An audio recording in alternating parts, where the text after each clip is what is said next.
On Friday, April 3rd, at 9 o'clock in the morning in the year 33, I sentenced and crucified the God-man to a Roman cross.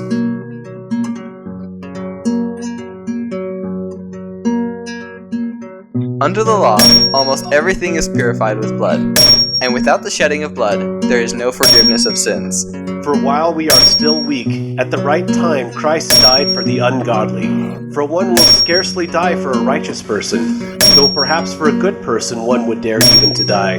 But God shows his love for us, in that while we were still sinners, Christ died for us.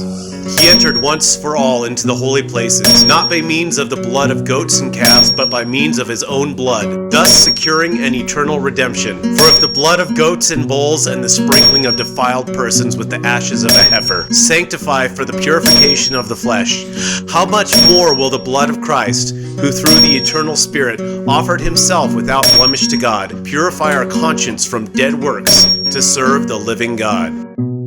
With spattered face I scourged his sides with the enmity of my arrogance, laid bare the bones of the hope of forgiveness, and broke the body of the Lord of mercy.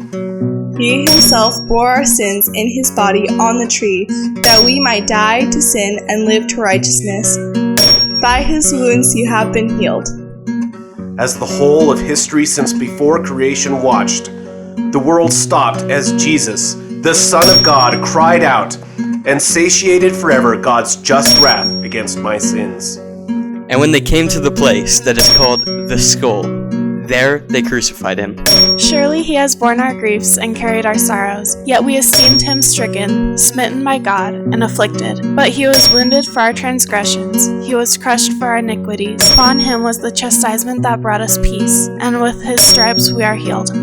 Entonces Jesús, cuando hubo tomado el vinagre, dijo, consumado es, e inclinando la cabeza, entregó el espíritu. Since therefore we have now been justified by his blood, much more shall we be saved by him from the wrath of God. For if while we were enemies we were reconciled to God by the death of his Son, how much more, now that we are reconciled, shall we be saved by his life?